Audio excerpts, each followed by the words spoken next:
How's it going, everybody? My name is Saif Khan, and today I'm going to be talking to you guys about relating outflows in the sun's transition layer to coronal activity. For the past few months, I've been doing this project under Dr. Anna Kadavit. So let's get into the talk. To first start off, we need to talk about the anatomy of the sun. The sun, very much like an onion, has many layers. Right here at the center is an extremely hot and dense core at about 16 million degrees Kelvin. And as we travel outwards to the radiative zone and further on to the convection zone and further on to the surface of the sun, we see a reasonable drop in temperature. But as soon as we go from the sun's surface on towards the atmosphere and further on to the corona, we see a dramatic increase in temperature. And this increase in temperature baffled astronomers worldwide. And they're all asking the question, why is the corona so hot? I'm trying to shed some light on that. There are believed to be two main mechanisms that go into coronal heating. The first of which are alpha waves, which can pretty much be thought of as waves that carry some energy that orient themselves about magnetic field lines. This is simply a characteristic of plasma. And so these waves can also be thought of as, analogous to a guitar string.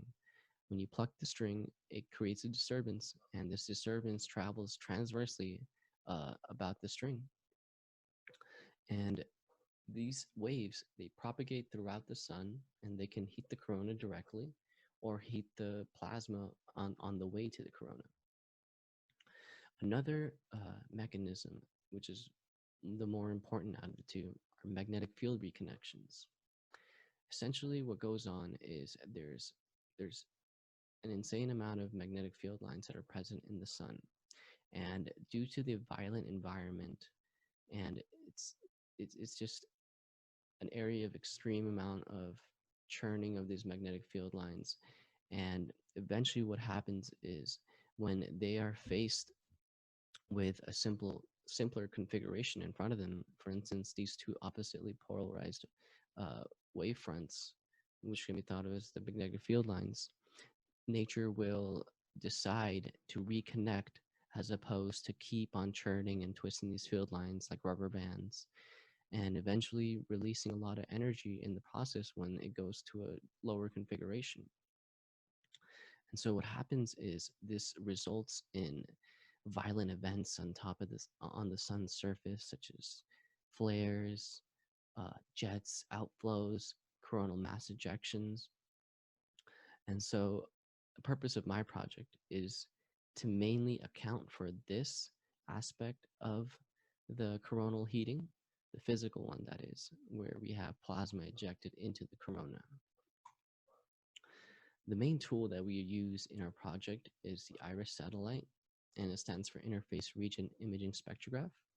And it's a solar synchronous telescope, meaning that it simply orbits around the sun and just looks at it all the time.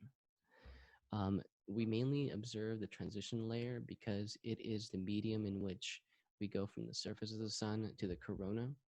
So we're gonna kind of like track what's going on there. And if you don't know how a spectrograph works, it simply absorbs the light from a distant source, and it puts it on a CCD camera, and so we get a spectra on the opposite side. And there's a lot we can deduce from the spectrum. The most simplest thing that we can understand from this is Doppler shifts, and is honestly the main mechanism in which this project is going to follow through with. Excuse me. So we can use Doppler shifts to solve for the velocity of the plasma. So if you think about it, is what we're trying to do is we're trying to find out what regions of the sun where the plasma is ejecting outwards. And so we can think of this as light coming towards us or away from us. If it's going away from us, that plasma is going back into the sun. And if the light from that plasma is coming, if the plasma is moving towards us, that light is going to be blue shifted. And as I said previously, the plasma going away from us, that one's going to be red shifted. But another thing to notice is that there's the line width gets broadened when there's areas of high turbulence that we're viewing. And this is known as thermal broadening for the most part. And there's actually a few factors that can broaden the spectra, but the main thing we want to worry about is the high turbulent areas. So that's the main thing we're going to look at for when it comes to broadening. As you can see over here, this Doppler shift equation was manipulated from the original one, and we can simply relate the change in wavelength, so the shift in wavelength from the peak, with respect to the original wavelength that we're talking about, and relate it to the speed. And this will create velocity maps, which will help us define a profile for the transition region.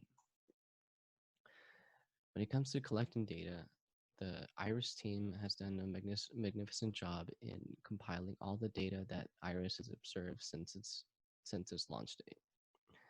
And so for the next few slides, I'm going to simply be talking about the preliminary steps and how we would get what we want out of our code.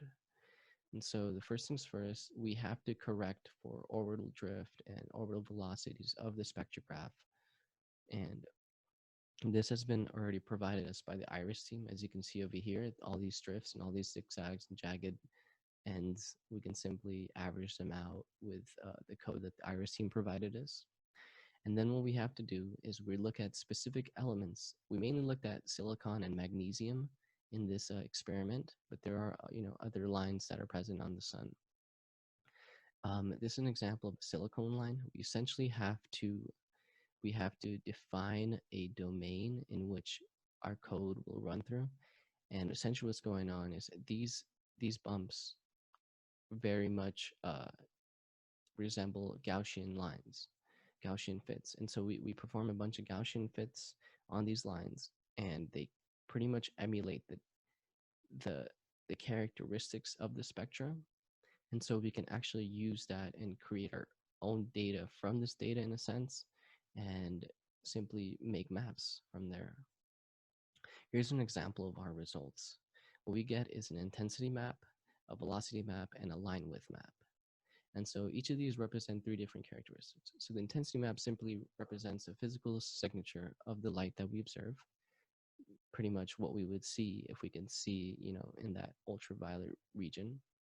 The velocity maps show us the ins and outflows of the plasma, which is the main thing that we want out of this project. And the third of which are the line width maps.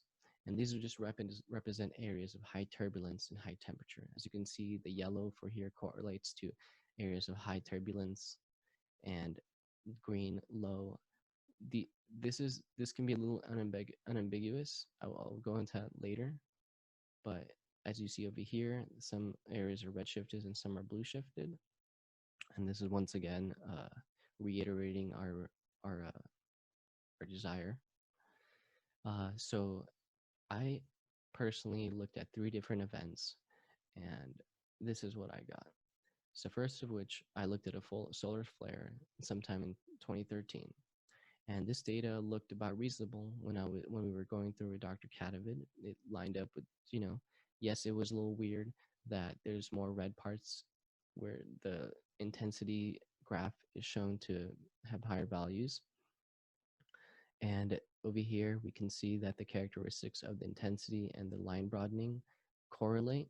But over here, the velocity maps, I would assume, we would assume that the higher the intensity in that location, the higher energy and turbulence, so the more plasma that's being ejected. But as we go on over here, I looked at another solar flare sometime in 2020, and this is where code kind of fell apart.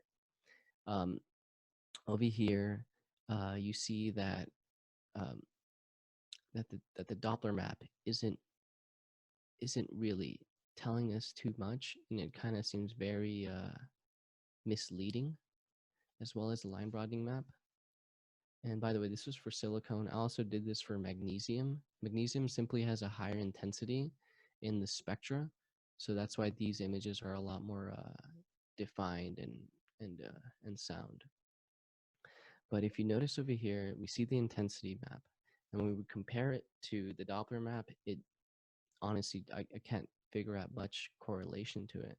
And even over here for the line broadening, yes, you can see correlation with the widths correlating to the yellows, which makes sense to me. But when it comes to the velocity maps, there just seems to be some sort of discrepancy. Excuse me, sorry. Um, the third area and time I viewed was in 2013 was a coronal hole. And what a coronal hole is, it's pretty much an area in the corona where there is very low activity, where there's not much plasma being ejected in there. And this could be regions where solar winds can escape from.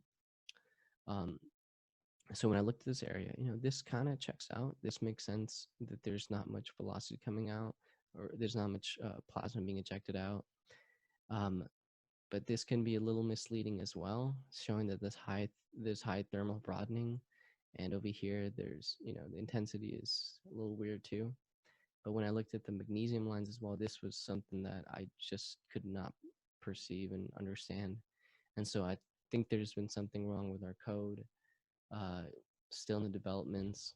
And like to conclude it, I will say that our results seem inconsistent with what I expected. Um, by the way, the code that we intended to use would run many rasters at a time. The one that I was using and that was working only observed one raster at a time, which resulted in one map.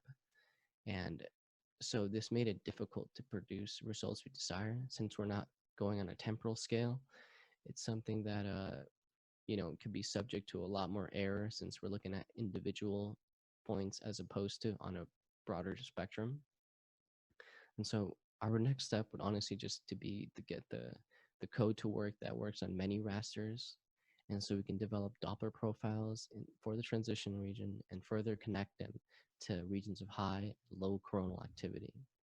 And furthermore, hopefully one day we can explain coronal heating